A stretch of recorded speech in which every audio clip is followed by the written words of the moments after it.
What's going on, OCD degenerates? OCDsaster here, and in the last DLC video, I was kind of goofing around. I don't think many people realized that the title of the video and the thumbnail was actually a reference to a very popular Fox TV show. It's pretty cringe when you think about it, but one of the judges, his name is Ken, he always does this thing where he goes, I know exactly who this person is, and he's usually totally unsure, and he does this super arbitrary, out of left field kind of guess, and that's what I was referencing, because in that video, I was kind of going all over the place. I was kind of being a troll, and I'll own up to that, and I have no regrets. This is the flip to that. This is the other side of the coin. This is a very serious discussion on who I think the last two DLC fighters are for Super Smash Bros. Ultimate Fighter Pass Vol.2. So go ahead and hit that like button and subscribe. You won't regret it, and you can always change your mind if you do. Previously, I have stated that I think Crash Bandicoot will be revealed at E3. For those of you that are unaware, E3 will be coming out next month, and it is highly likely that Nintendo will be revealing the next Smash Ultimate DLC fighter, and once that announcement has arrived, there will only be one DLC fighter left for Fighter Pass Vol.2. I was set on Crash, but now I'm thinking maybe somebody else. Bandai Namco is the head developer for Super Smash Bros. And has been since Super Smash Bros. 4. And they have one character in essentially their game, and that's Pac-Man, who is, you know, the most popular and iconic of their games, but still, only one character? That's not really gonna fly now, is it?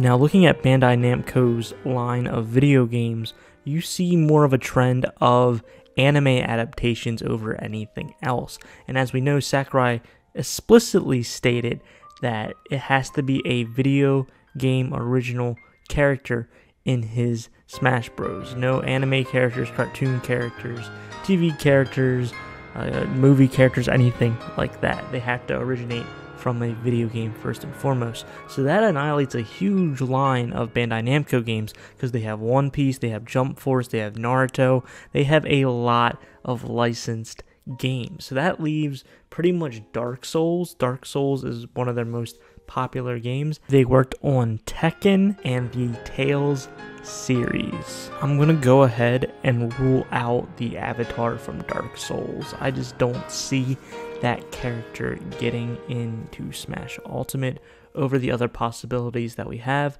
I could be very much wrong. I have been wrong in the past, but I just don't see the Dark Souls character making it in as DLC number 11. As far as Tekken goes, we actually already have a Tekken character in Smash Ultimate as an assist trophy, and that would be Heihachi Mishima. Min Min proves that a spirit can eventually become a DLC fighter. There are a lot of Tekken spirits in this game, so that doesn't rule out anybody. I think if we were to get any type of DLC character based off of the Tekken game, it would be Jin Kazama, because he is kind of the primary character, the protagonist of the series. Min Min, Pyra, and Mithra kind of debunk the idea that the character necessarily has to be the mascot of the series, however, because Rex is the main protagonist of Xenoblade Chronicles 2, and Springman is debatably the mascot of ARMS. I would argue that Heihachi is more of the main mascot for Tekken though, so this argument doesn't really stand, and I can see Jin definitely being that pick if they were going to do a Tekken rep as a DLC fighter. However, we are not just exclusively looking at Tekken fighters, we are looking at all of the major Bandai Namco games that were not licensed anime games. So that means Jin is competing against Tails characters, and I think the Tails characters have a slight edge over Jin getting into Smash Ultimate because of their moveset potential. Lloyd Irving is the first person I think of when it comes to Tails reps, or even Bandai Namco reps, to be quite honest with you. He's been wanted in Smash for a very long time, so doesn't it make sense that Nintendo would put him in for the final DLC pass for Super Smash Bros. Ultimate? Well, my good friend Obese Rob made a very good point. And you should totally check out his channel, by the way. He makes great content. Go and subscribe after you watch this video. Obese Rob and Maddie the God Eater Smash Bro and many other people have made comments not only in my videos or in my streams that Lloyd Irving is the only Mii costume that we haven't seen yet that was in Smash 4. So it seems like a lot of the Mii costumes from Smash 4 are coming back with the DLC packs for Fighter Pass Vol.2, so that possibly eliminates Lloyd Irving from being in the game. It's not definite, but it is a very good theory. So that begs the question, if it's not a Tekken rep, if it's not the avatar from Dark Souls, if it's not Lloyd Irving, then who the heck would the Bandai Namco rep be? Maddie the God Eater Smash Bro and Axel Derb, another really good friend. You should go check out his channel. He does really good playthroughs and meme videos. They have pushed for Yuri from Tales of Vesperia to get in instead of Lloyd Irving. At first I just shook my head like, no, there's no way. Lloyd Irving has been wanted for so long as the most iconic of the Tales characters, but then I did some research and looked into Yuri, and oh my god, would this character be absolutely insane to play as in Smash Ultimate. Now, I'm not going to sit here and pretend that I played any of the Tales games, let alone know for a fact who Yuri is, but just reading the wiki, I am super impressed and can imagine an absolute crazy play style of a character for Smash Ultimate. Yuri has an axe that is super powerful but slows him down. He has a sword and then also a gauntlet for punching people. It's crazy, and it sounds super fun to utilize in Smash. Let alone, there's also these things called arts. There's base arts, arcane arts, altered arts, fatal strikes, burst arts, mystic arts. It's crazy. There's a whole long laundry list of these attacks and moves and different buffs and stats that they have that Sakurai and the team could really play around with. And Bandai Namco should know the character, and they should know how that character works and feels, so it would be pretty easy to implement into the game. Reading more into the wiki, this guy just seems super badass. It says he doesn't really rely on the technicality of using a sword. He usually flips around and uses it more like a, quote, clubbing tool, end quote, and has a wolf motif. Guys, I am a fan of Yuri, and I had no idea that Yuri was even a guy. Yuri Lowell, I believe is how you say it, in Tales of Vesperia. That I think that's the one. I think that's DLC number 11. And to further cement this theory, I'm going to lock it in. My final answer is the Dark Pit glitch. I recently released a Smash Ultimate Unsolved episode going over the Dark Pit glitch. I highly recommend that you check it out after this video. Obese Rob actually commented on it and made note that most of these glitches are based for appearances for the character, not necessarily the moveset. For example, Obese Rob said that they used a lot of assets from Bayonetta to create Sephiroth because she has long hair in one of her models, paler skin, is taller, the black tones in her model. Well, guess who looks pretty close to Yuri, and the color palettes kinda match too? Dark Pit. The glitch doesn't happen with Pit, it just happens with Dark Pit.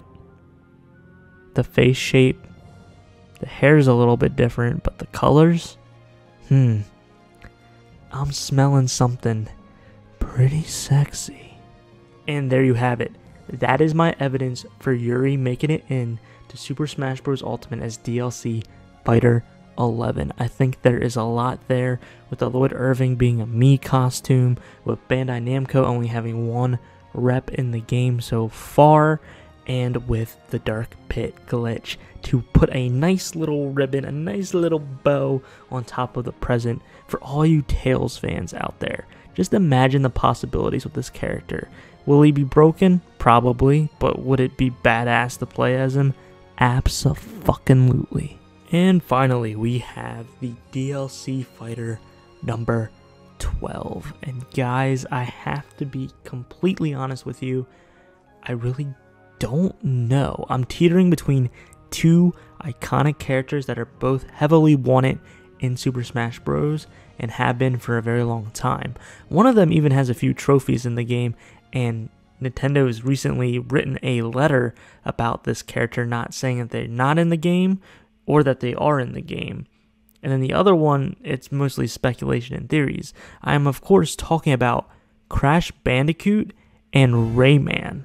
Rayman is one of the most recommended characters for Super Smash Bros. He's a Ubisoft character, and he's even made an appearance as a trophy in Super Smash Bros. 4. People have gone to the length of making a very elaborate leak, making it seem like Rayman was in the game back in Smash 4 as well. There's even a theory that on the Battlefield stage of Smash Ultimate, Rayman is frozen in an icicle right on stage. I personally think this is a little bit of a stretch. I can kind of see how you can make this out, but at the same time, it's not very likely. Please, Daddy Sakurai, please make me eat my own words. I'm begging you. A few months ago, someone from New Zealand wrote Nintendo of America a letter saying how much they wanted Rayman in the game, how much it makes sense for him to be in the game, and even a potential moveset for the character. Now, because of COVID, it took a little while for Nintendo to respond, but they actually did, with a very heartwarming letter that did seem a little bit like legal jargon, but they did not confirm nor deny Rayman being in the Smash, and they even told the person that they were going to send it over to the team. What's very interesting about this is they sent something back to someone in New Zealand. That takes a lot of postage to do that, so that's actually a really good thing on Nintendo, and it makes me feel kind of bad because one time when I was younger, I had this really crazy Disney video game idea where it was kind of like Roller Coaster Tycoon meets, I don't even know how to, you would basically design your own resorts and rides for your very own type of Disney like park, and you could use Disney assets in the game. And I wanted to share this idea with Disney Interactive Studios, and my mom's like, well, why don't you? And I was like, what? She's like, why don't you write a letter and we'll mail it off to them? I was about 10, and so we wrote a letter, we sent it to them. A few months later, I get a note back, and it was not nearly as heartfelt as Nintendo's letter to this person. It wasn't even legal jargon. It was just like, hey Justin, we're sorry to inform you, but we can only pass ideas around within the team. We can't take outside ideas, but thank you for contacting us. Have a good day. My mom put that on the fridge. I don't really know why, but yeah. Honestly, the letter doesn't really mean anything for Rayman making it in or out of Smash. I just thought like it was an interesting little story to add to this video. Rayman, I could see him in, but what would he even... He would definitely be like a brawler type, and he would definitely be able to have a long reach similar to that of almost Min Min, based off of the Rayman Legends games. I personally, if he was in the game, I would prefer him to be like 2D, like Game & Watch. I think that'd be very interesting, but they might go for 3D, because he is 3D in his platforming games.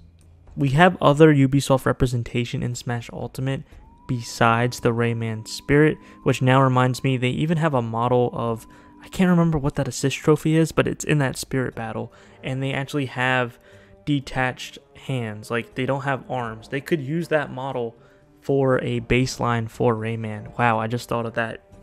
But they also have Mii costumes of the Assassin from Assassin's Creed, which is a major Ubisoft property, and the rabbits from Rayman. The only evidence I can really think of for Rayman not getting into Smash Ultimate would be that he's already in Brawlhalla, but I don't really see the correlation there. That leaves us with Crash Bandicoot. Now, as you all know, Crash Bandicoot is my second most wanted character in Smash Ultimate, alongside Sora from Kingdom Hearts. If both of them got in, I would absolutely die of happiness, but I do not see it happening, sadly. I'm a sad, sad boy. I do think Crash has a possibility of getting into Smash, but his evidence isn't nearly as close to that of Rayman's.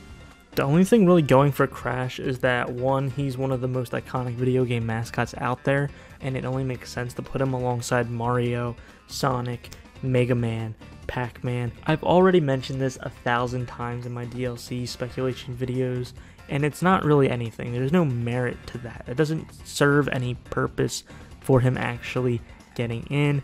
Aesthetic wise, he would look good. Moveset wise, he would be fine. But that is not enough to guarantee him a spot in Fighter Pass Volume 2. The only other thing we really have is the 5-year Activision Crash plan that was rumored and allegedly leaked, which was Activision had a 5-year plan for Crash Bandicoot, which involved, Crash on the Run, Crash 4, It's About Time, allegedly the canceled Crash TV show that Amazon Prime was going to do.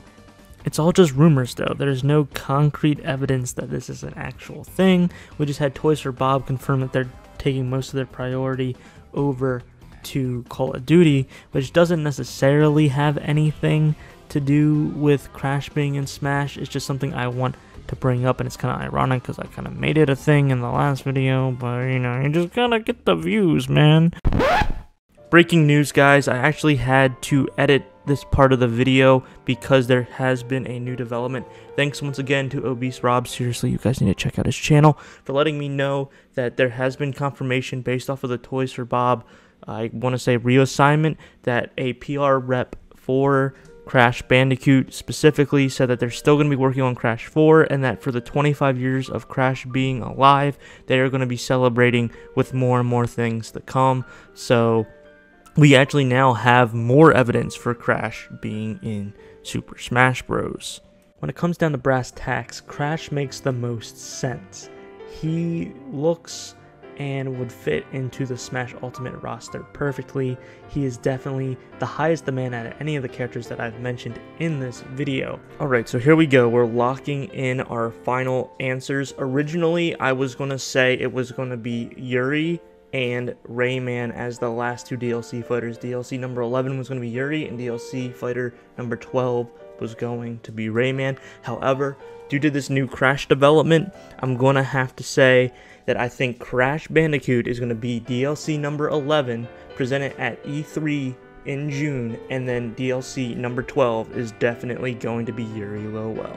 This is what I'm thinking, and I'm of course probably going to be wrong. I really hope I'm not though. Crash would be absolutely huge, and I think Yuri would be really fun to play in Super Smash Bros. But now I'm more interested in what you guys think. Let me know in the comments down below. If you made it to the end of the video, please be sure to like the video and subscribe if you haven't already. It would mean so much to me. I worked very hard on this video and even had to go back in and edit this part because once again I had it locked in as Rayman and Yuri, but now I'm changing it up. I'm OCDsaster, and I hope you guys have a smash-tastic rest of your day. See ya.